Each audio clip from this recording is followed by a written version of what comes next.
the scene. He's got the voice that's mean, asking those questions that you never seen. He's got that fire, burning bright and clean. Andrew Keen making waves, break the routine on the Keen on show. He brings the heat, asking the minds, digging deep till they bleed. No sugar-coated truths, no lies to deceive. Andrew Keen, the master of the interview beat.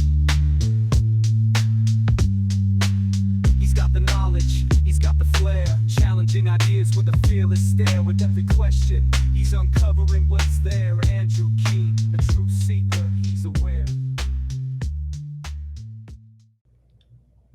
Hello, everybody. It is Sunday, September the 22nd, 2024.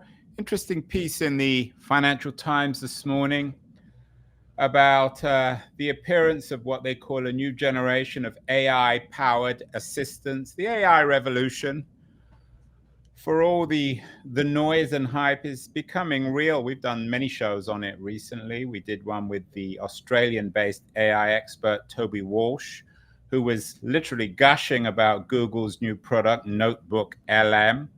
And we are back on the AI track again today in a positive sense with my guest, Anindya Ghose. He's a very distinguished professor of business at New York University and the co-author of a book which is extremely optimistic about AI. It's called Thrive, Maximizing Wellbeing in the Age of AI. He wrote it with his colleague, Ravi Bhatna. And Anindya is joining us from a hotel room in Washington, D.C. Anindya, congratulations on the book. So you're an optimist. You really think that AI is about to make the world a better place. Is that fair? I think that's partially true. Andrew, first of all, thank you for having me on your show. What I would say is that here's how I think about AI. A lot of the narrative around AI has been primarily negative, where essentially I think people have engaged in this sort of fear-mongering about the possibilities of AI, meaning like it'll take your jobs away, it'll cause discrimination, it'll cause unfairness, etc., etc. So very sort of dystopian view. And both Ravi and I think that's not a very accurate representation of reality, because between the two of us, we've spent almost 4 decades now working with a wide variety of companies in AI. And turns out there's a lot of upside, there's a lot of positive impact of AI. And so that's why we sort of started thinking about how do we compile all our experiences together, and maybe we should write a book about it. So that's how it came about. Yeah, and we've had many critics, of course, of AI on the show, including Gary Marcus. I'm sure you've crossed swords with Gary. Everyone seems to have. He has a new book out, Taming Silicon Valley, how we can ensure that AI works for us. He's not very positive. And then this week, we also had Mariachka Shark, a Stanford-based researcher whose book, The Tech Coup, is about how to save democracy from Silicon Valley. She thinks AI is a challenge to democracy itself. So, Anindya, you're an optimist. We've had this kind of optimism before about technology. We had it in the 90s about the internet revolution. We had it in the early 2000s about Web 2.0. We had it in the late 2000s about social media, and all those revolutions seem to have soured in many ways. Why is this one different? Why is this technology going to make us happier, richer, better, whereas the tech revolutions of the last 30 years have been very mixed, to say the least? Right. I mean, I would also say that we are not dismissing some of the negatives that has been talked about. I think the perspective that we're bringing in is like, let's make it a more balanced conversation, because we really just all hear about negativity about AI. And here's how I think about this. If you look at, you're right that there have been other general purpose technologies that have powered prior industrial revolution. Like think of electricity, right? Or think of just basic computing. Now, electricity and computing, the one advantage that they had, it's more of a visible, tangible, phenomena. Like you can switch on or off a light, and people can see what electricity is about. You can switch on or off a computer, and people can see what computing is about. But you can't really switch on or off AI, right? So AI is a lot more complex. It's layered. It's fundamentally intangible. which is why we get these very extreme narratives. It's either about complete dystopia or complete utopia, and our thinking is that the reality is different from perception. The reality is in the middle, and so that's why we should talk about what are the upsides of AI, and really more about how should organizations, how should companies, because to a lot of C-suite people that I often work with and interact with, because it's intangible, they don't quite know how to go about transforming their company with AI. And so, I think we are going to give them a roadmap through the book about how to take the company from wherever you are and make it a more, if not an AI driven, at least an AI transformed company. Yeah, and that's really, I think, what the FTP, I don't know if you saw it this morning, these AI-powered assistants are certainly going to change corporations. Let's try and get our definitions straight in India. I'm sometimes confused exactly what AI is. My understanding, for example, was that the Google search engine, which began in 1997, was based on AI. How would you define it, and what role has it played so far, particularly in the digital revolution? Yeah, so the simplest way of thinking of AI is it's a combination of software and algorithms that starts to mimic the intelligence and behavior of human beings. But obviously, there is a big difference in where human beings are today and where AI is today. So to you, going back to your question about Google search, sure, it was essentially an example of, let's call it, machine learning, which is one aspect of AI for sure, but it's not all AI. And so what's happening in Google search is that based on our input data and based on the content that's available on the internet, essentially these algorithms are trying to crawl a lot of the internet and see what's the most relevant set of results the search engine can spit out in response to a query, right? I think when you talk about digital revolution, I see lots of interesting examples where AI has been used already in some format, but there'll be a lot more use of this. And one of my favorites, and maybe this is because I'm a half marketer, is how do marketers and advertisers think about maximizing the return on their digital advertising campaigns, which can run into millions, if not more. So I see sort of a non-trivial and maybe a big role of AI in transforming everyday aspects of marketing and advertising. The subtitle of your new book, Thrive, is maximizing well-being in the age of AI. So you're pretty bullish on this thing you call the age of AI. We've had this phrase before. In fact, people in the 80s and 90s even had moments when they thought we were about to enter the age of AI. Then we went through what were known as these ice ages of AI. Is the current age of AI in India, was it begun by OpenAI and their pioneering GPT-3 LLM technology? Is that how our current age of AI should be defined? Or is there something more structural, more substantial than just one product and one company? So I would say that the age, so in other words, post Chat GPT, right? As in about for 2 years now, I think let's call it AI has become more mainstream, where the average John Doe or Jane Doe is now aware of this thing called Chat GPT. They may have used it or not, but they're aware of it. So I think AI has become more mainstream now. It's, let's call it, less nerdy, less geeky, maybe a bit cool too, right? But I think LLMs are just one aspect of AI. So, in our book, we talk about this house of AI, a framework where essentially LLMs being a generative AI tool or capability is essentially just, one more arsenal as the company goes through this AI transformation journey. But I wouldn't call generative AI essentially just all of AI is not defined by Gen AI. So I think Gen AI is a very important pillar in AI, but AI is a lot more than Gen AI. As you note, you begin your book talking about this thing you call the house of AI. I assume that's a metaphor. Yeah. And the first chapter is entitled "Everyone is Welcome in the House of AI." We've heard that one again in India before, about everyone being welcome. Although, of course, currently AI is dominated by a tiny group of companies: Google, OpenAI, Microsoft, one or two others. I mean, even to play in the game, you need billions of dollars. Anthropic. What do you mean by the house of AI? Okay, so this is one of my favorite topics. I might take a couple extra minutes, but here's what what we think about this, right? So the question is, how does an organization today that is not really data driven? Okay, so one thing that Ravi and I learned over the last, again, several decades is, despite the ability and access to data, less than 1% of the data is actually being used by organizations for decision making. Okay.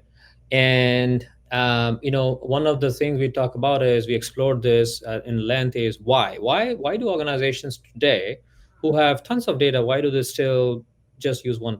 And the reason is, we call it the three I's. Okay. The three I's are essentially inertia, lack of imagination, and essentially that leads to lack of innovation.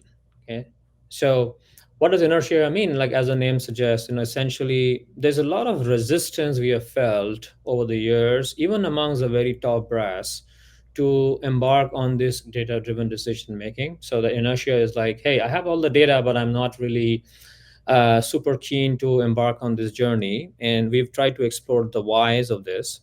The lack of imagination is sometimes just ignorance. People don't know what they don't know.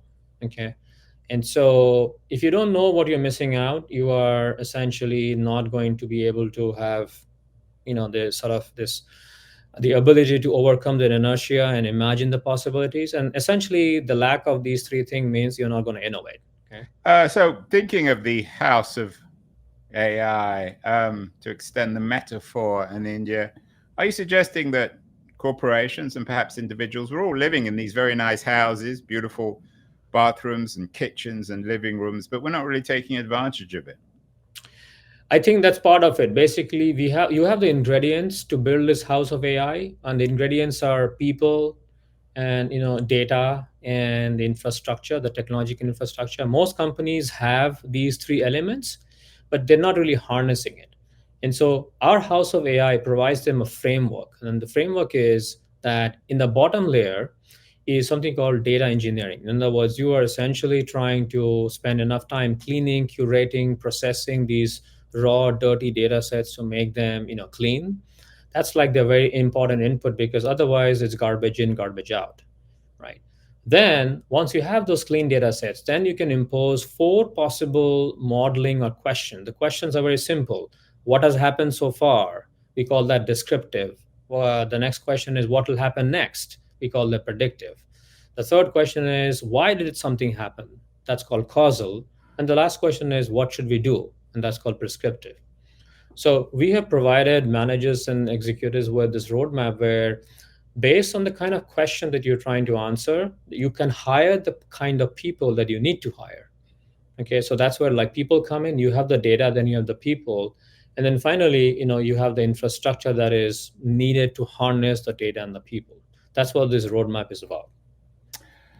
And going back to the FT piece about this new generation of AI-powered assistants, it seems as if there's been a lot of hype, a lot of talk of AI, but there really aren't any products, easy-to-use products, so to speak, on the shelf. We're almost, it seems like, in historical terms, we're at a pre-Netscape moment still in AI. Would you agree with that? For the strategist at the kind of company that you're writing about that aren't using AI, the head of marketing, the head of business development, they're still mystified. They don't really know how AI can be used because the products aren't out there. There isn't the equivalent of a Netscape to go online on the internet and enjoy the World Wide Web. I'm not quite sure I'll agree with that, because here's why. I'll give you maybe three companies and their products in the space of marketing analytics that are now available for use. Okay, so people have heard of Adobe, they've heard of Meta, they've heard of Google. Now, We've all heard of those three companies. That's right. So each of these companies have now a commercially and sometimes even free available software for marketing analytics.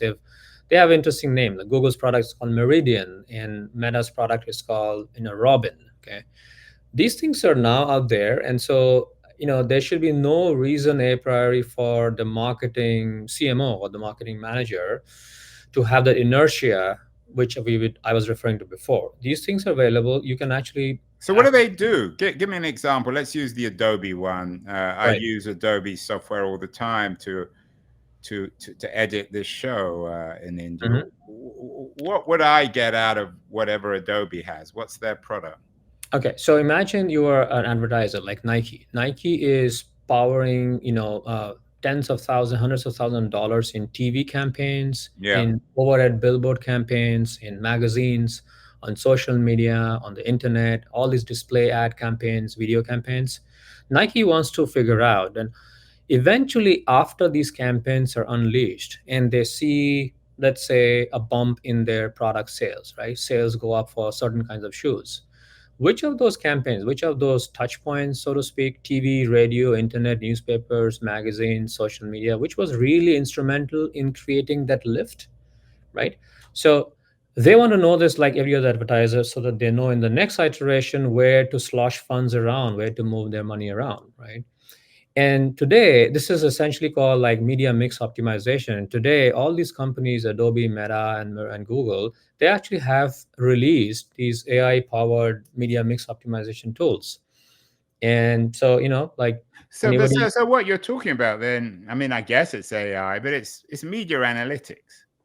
It's uh, it's yeah. AI powered media analytics. That's right. It's just basically these are models. They have been around in some form before, but today they're a lot more sophisticated and intelligent because they can harness these, humongous amounts of data often in real time, and advocate changes also often in real time. And both the precision and the computational speed that these products can deal with has just improved dramatically and more order of magnitude more. You mentioned Facebook. A lot of people are very wary of Facebook. They've been involved in all sorts of scandals over the last 15, 20 years almost. There's, of course, the Cambridge Analytica scandal. Why would people trust a Facebook product when it comes to this? Facebook seems to be the company most associated with what Shoshana Zuboff at Harvard University calls surveillance capitalism. How can we be sure, you talk about data, how can we be sure that Facebook's products, its AI, isn't watching us? Mm-hmm. So I would say here's the good news. First of all, I mean, sort of, I disagree with what Shoshana had to say, but that's an aside.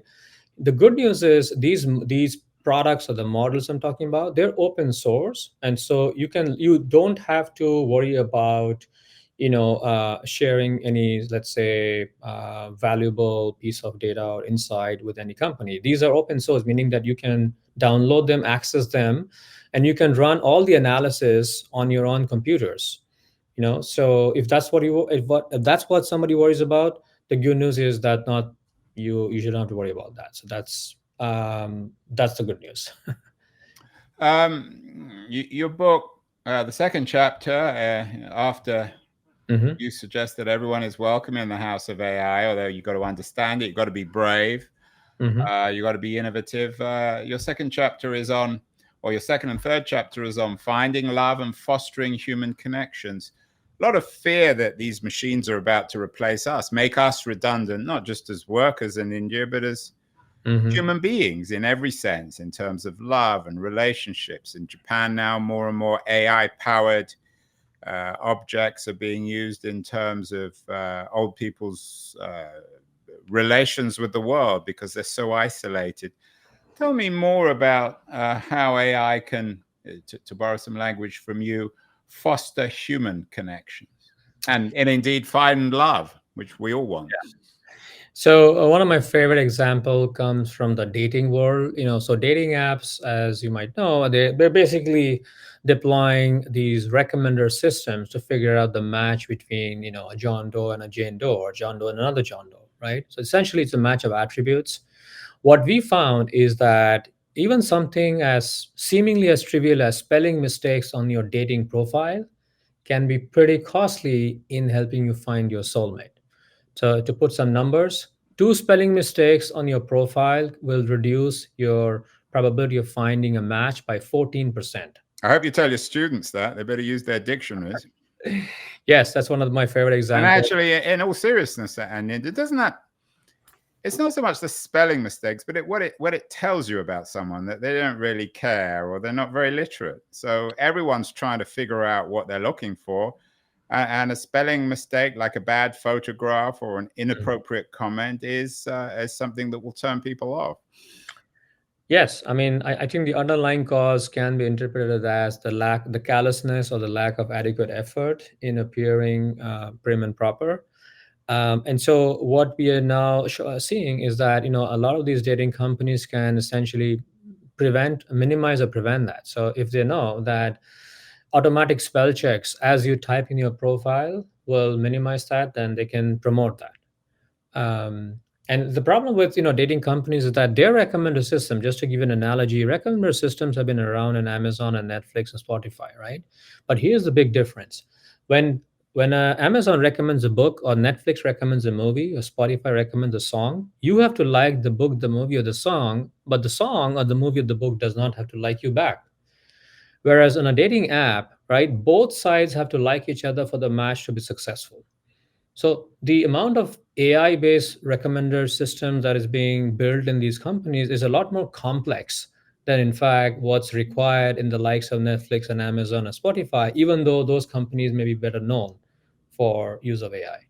So is this finding love and fostering human connections? Are you writing this for the data software architects at Match.com or Bumble, or are you writing it for people who are actually online using these services? Are you suggesting that people should find AI services in terms of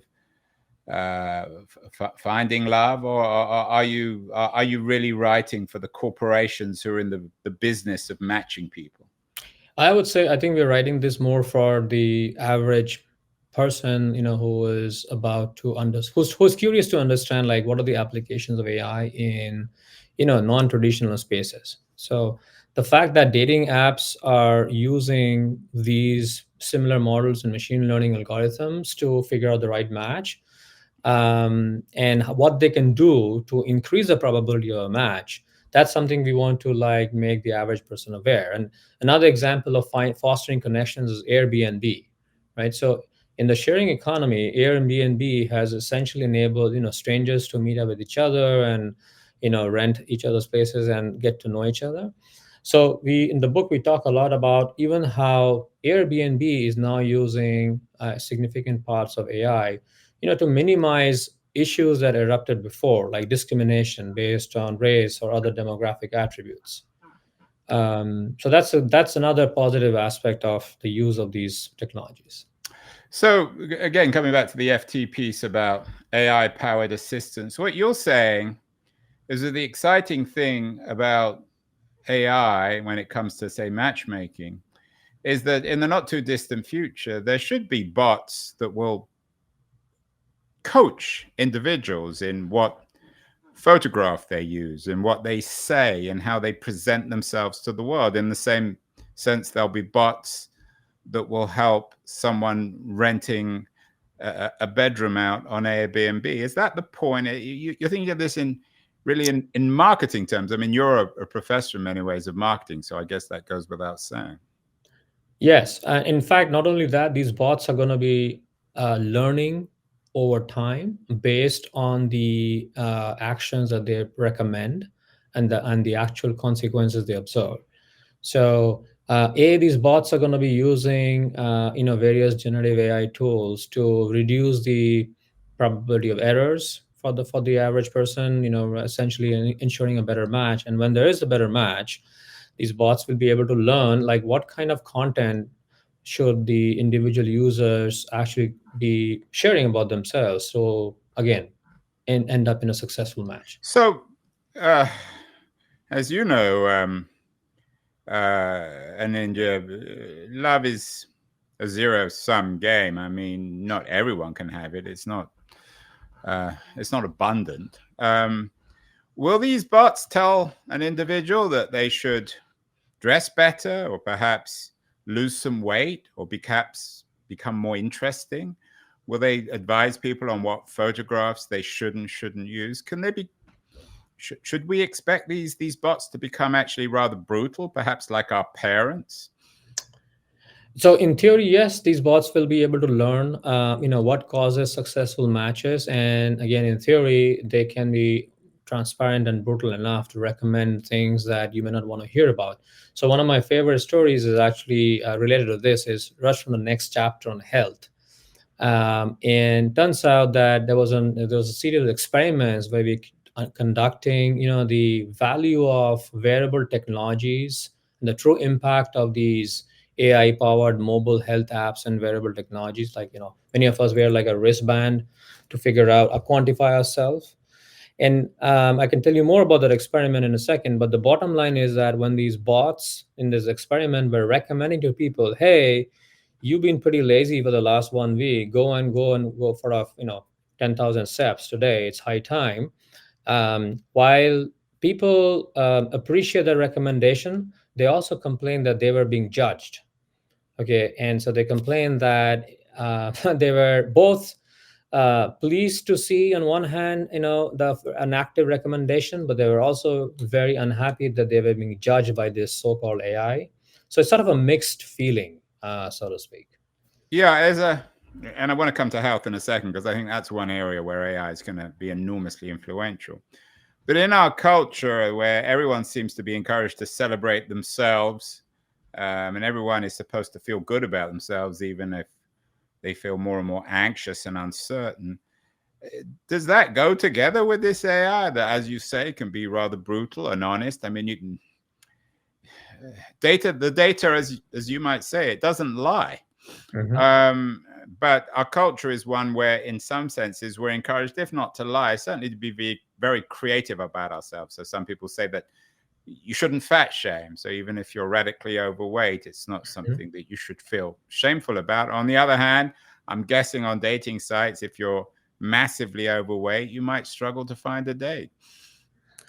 Yeah, I mean, I think, one of what you raised an interesting question, which is when this recommendation is coming through an AI powered bot, what sort of nudge will be more effective? Okay, so in sort of behavioral economics, there's two kinds of nudges: nudge and a sludge. A nudge is sort of a positive sounding, reinforcing, behavior reinforcing message.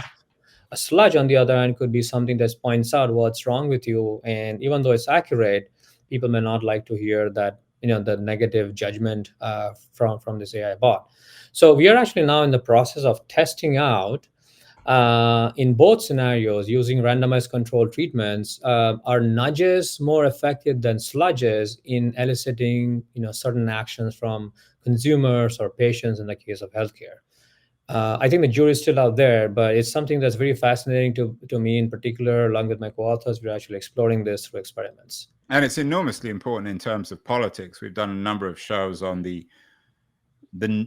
political implications of nudge in behavioral economics when it comes to state behavior. Right.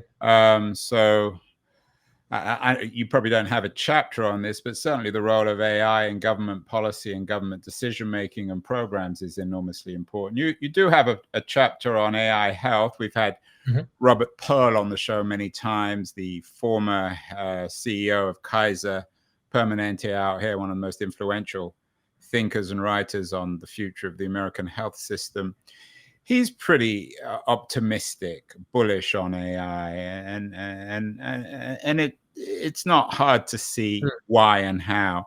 How do you see AI changing American healthcare, which, of course, in many ways, depending who you listen to, is in crisis?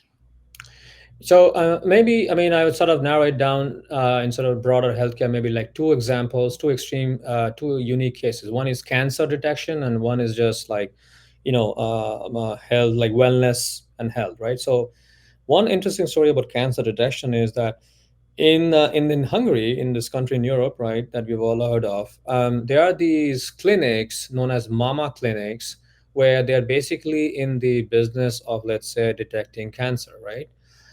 Or breast cancer in particular. So it turns out that an analysis revealed that there were 22 cases where human doctors actually missed out on the fact that this individual is about to become a cancer patient, but the AI algorithm who was essentially taking the place of the radiologist was able to make that inference. Okay, so there's 22 people who now, let's say, owe their lives, at least some probability of surviving, to this AI that was replacing the radiologist. And there's 41 other cases under scrutiny where it seemed like human beings made mistakes, but AI did not. So I like that story because it's a small sliver or the tip of the iceberg of what's possible with AI replacing certain human abilities. The other one that I was referring to just a short while ago is this question about a lot of these wearable technology companies and mobile health app companies have released all these, call them devices or gadgets or apps that lets people monitor their sleeping, their nutrition, their exercise. And yet there was no study that actually quantified whether people actually changed their behavior in response to all of those quantification that they were doing. Okay, so many of us, we track our sleeping, our eating, our exercise, but are you actually changing your behavior as a consequence? And the answer we found after 15 months of experimentation, we did find that at least for chronic disease patients of diabetes and blood pressure and sugar, we did find a statistically significant effect that people do change their behavior across all three dimensions. Yeah, it's going to be interesting. I think J.D. Vance touched on this in one of his recent conversations on American healthcare. Mm-hmm.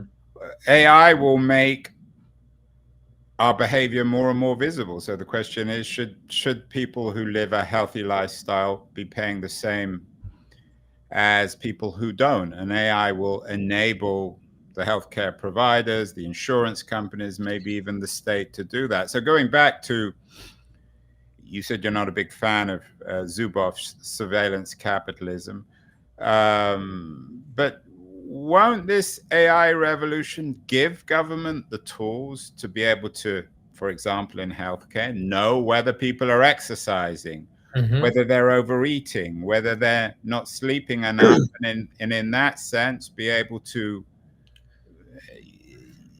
you use these words, nudge and sludge, but reward people whose lifestyles are healthy in terms of giving them more affordable healthcare? Yeah, you raise a really interesting question. And I think this question leads to what I call, at least personally for me, an ethical dilemma. So after we published this study in one of the top journals in our field, I got calls from insurance companies and similar institutions saying, hey, we are trying to personalize insurance premium in the sense that by tracking people who exercise more, sleep longer, and eat better, we should reward them with lower premium. And conversely, people who exercise less, sleep less, and eat not as nutritious food, we should penalize them. And they were interested in exploring an active, maybe some sort of a commercial relationship with us, the co-authors of this paper, and maybe monetize our algorithms. And that's where I struck the line. I decided not to pursue this for the following reason. What I went back and told them that what makes me uncomfortable with your proposition, although I know technologically you can do it, is the following. There's a big correlation between income and the ability to sleep longer, eat nutritious food, and exercise more. Simply put, rich people have more disposable time and disposable money to do all those good things, and the poor do not. So I don't want to be, personally, I don't want to be part of a solution where the rich get rewarded for essentially being rich, and the poor get penalized for being poor. So that said, even though we decided not to pursue that commercial collaboration, I think honestly, realistically, it's a matter of time before somebody else does it. Yeah, I Because think you're thinking alike with Shoshana Zuboff on that front.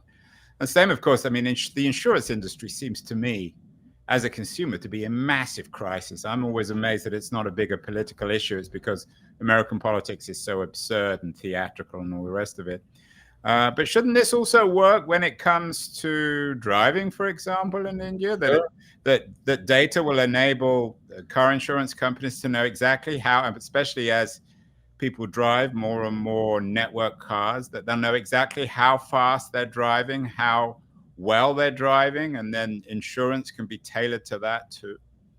So I think that's already happening. At least I'm aware of a couple of case studies of a company like Geico, and I think it was Allstate that did that. I believe it was in Kansas or Texas, one of those states, where they did install tracking codes under the windshields of the drivers.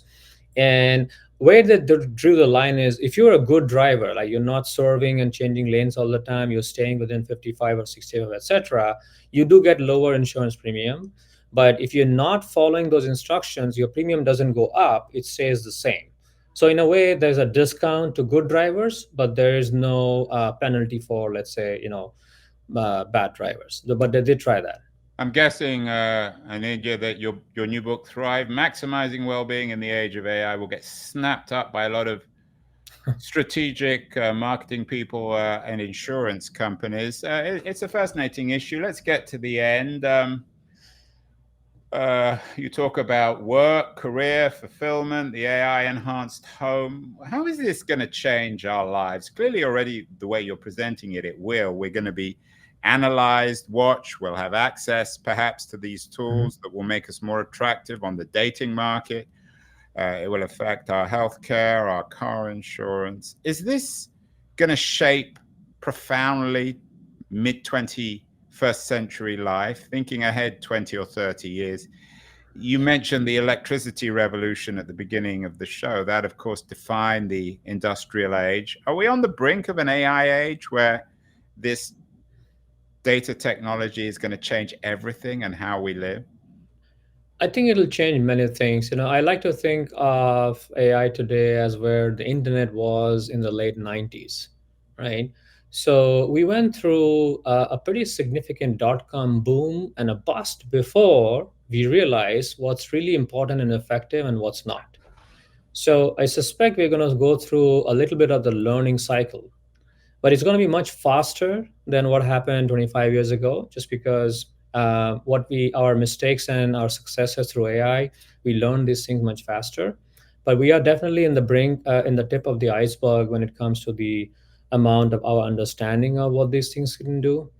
But the reason I like this analogy is because I think at the end, the internet was a great, great revolution that changed our lives collectively for the better. That includes social and mobile and everything else that accompanied internet later on. And I think AI has that power where we're going to see enough and maybe more upside than downside. Yeah, but there will be downside. You're currently in DC. You do a lot of stuff on the regulation front. You're an expert in dealing with government agencies. And India, Gary Marcus, as I said, I'm sure you're familiar with his work. He believes that there needs to be some much more aggressive regulation on the AI front, although he's not entirely reliant on AI. And Mariana Schalker also agrees. Are there areas where you feel that government needs to catch up with Silicon Valley and actually aggressively regulate it before it regulates us? I mean, you talked about us being at the stage in the late 90s in terms of the history of the internet. I think if we look back then, some of the problems with the internet could have been addressed had they been regulated back then. And companies like Google in particular seem to be always one step ahead of the regulators. Maybe they've caught up now on this antitrust stuff. But what areas do you think? I appreciate the fact that you're generally an optimist and you think it will make the world a better place.